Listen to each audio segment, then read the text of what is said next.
Hello and welcome to my new video, how to draw a modern house in one-point perspective. In this video, I'll show you one way to draw the famous case study house number 22, a modernist building in California. The first step in this drawing is to draw a horizontal line, which will be our horizon line. And on this line, we need to draw a dot for one-point perspective, and that will be the vanishing point. From this vanishing point, draw some diagonal lines coming towards us, towards the bottom of the page. You need to do two, and then two more either side, so that there's a big triangle in the middle, and then two smaller triangles either side. Once we have that, now we need to put a line a little bit lower than the first horizontal line, and then one a little bit higher than the first horizontal line. The top of these two lines needs to be much longer, and that will be the roof of the house. And then on the corner, we do a diagonal line, which again leads from the vanishing point so that you know the direction. And then you join that up with another vertical line. This line here is the back of the house, and we'll draw that. And again, that's parallel to the first horizon line. Now we need another vertical line going all the way up between these two horizontal lines, and that will be the edge of one of the sides of the house. Now we draw a diagonal line reading again from the vanishing point, and that will be the corner of the right hand side of the house. And then we draw a lower horizontal line for the thickness of the house. And then towards the top of the right hand side, we draw the edge of the roof of the building, and that will be another horizontal line which will be parallel with another horizontal line on top of that. Now we need to draw some more diagonal lines. Again, all of these lines, if they continued, would end up at the vanishing point. On the right, just below the horizontal line, we could draw a wiggly line, which will be the actual horizon, and then in the foreground, we'll draw another horizontal line, which will show the edge of the swimming pool. Now along here on the left, we need to extend the house a little bit.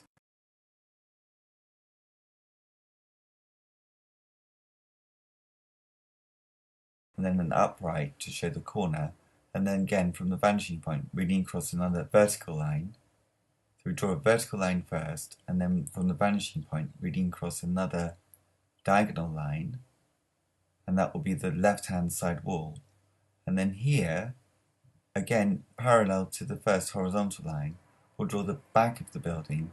So the next line to draw is the bottom of the roof on the right, and that's another diagonal line that goes to the vanishing point. And now at this stage we can start to add a few details, and to do this we can draw some of the columns which are on the front side of the building that we see. And again, to do that we'll need to erase some of the lines.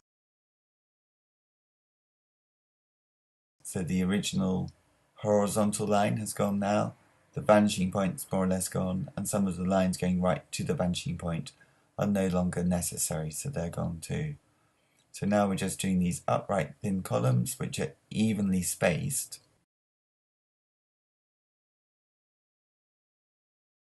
Next we need to draw a little bit of detail here, which is going to be the steps to the swimming pool.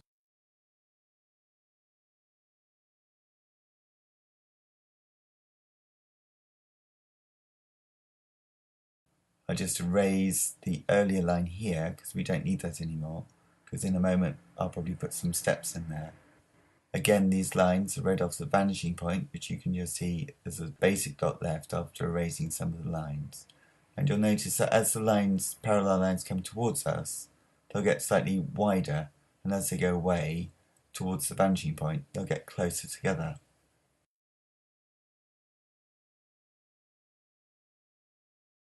So in this part here, I'm going to draw a series of lines which are parallel, and they get a little bit fainter as they go down, as if they're going into water. Along on the right, instead of the straight horizontal line that we had at the beginning, we're starting to put a bit more of a natural line for the horizon.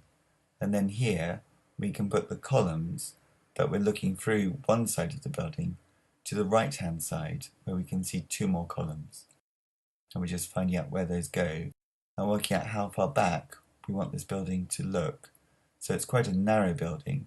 So this is the back line of the roof that we're seeing through the front side of the building that we're looking at. And then in the midground here, I'm going to draw a small square in perspective, and then probably just, I think I should raise it up so it's got a thickness to it.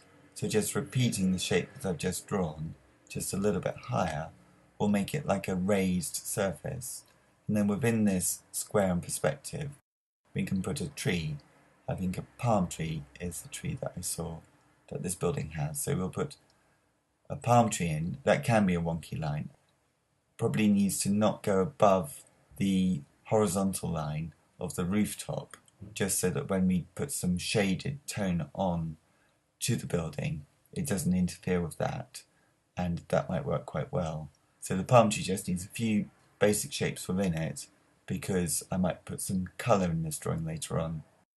So the lines that we're doing now are just an indication for a later drawing, really.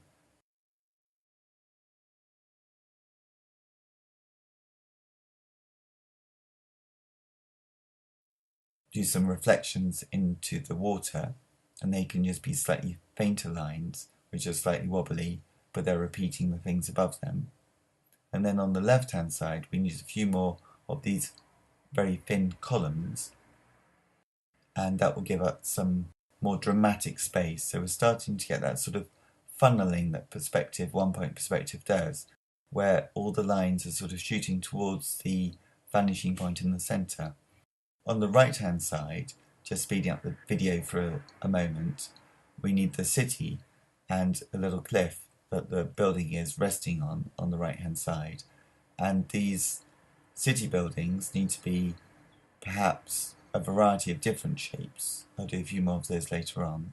Just again speeding up the video a bit, we do a bit of the back of the house, a little bit more to the reflection, and trying to find the underneath of the roof on the left hand side.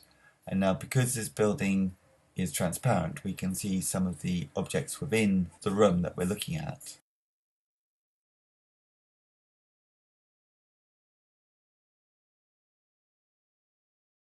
So on the left hand side here, I could add a chair, and a chair really is like a cube in perspective, and then you can make, if you think about it like a cube in perspective, and then you can find out where the legs go.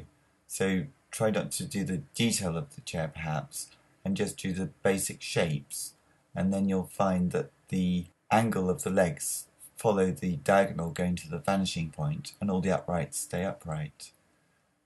The next step would be to add some tone, and to do that I just use a 4B pencil, and most of the tone is quite flat, meaning that it's not graded, it doesn't change too much. So that might be very dark tone, or a mid-tone, or a light tone, and just dotting around various areas, choosing which areas should be a mid-tone, which areas should be a dark, very dark tone, and which areas should be a very light tone.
And then once you've finished using perhaps a 4B pencil to put some tone in, for this drawing what I'm going to do is to add some colour, and I'm using some pencils, some colour pencils, which when you add water to them they become a bit more like watercolour.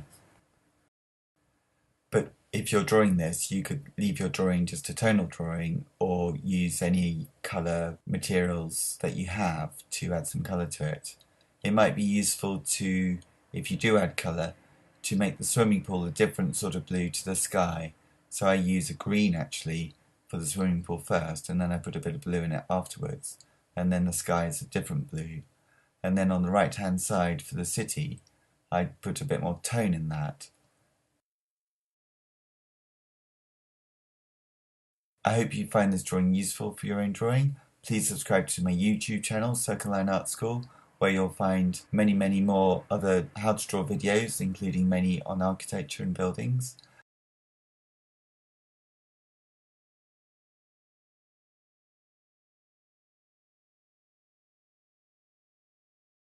For example, there's a video of how to draw a city in 2-point perspective and another video of how to draw the Eiffel Tower, a narrated video. Again, thank you very much for watching and see you next time.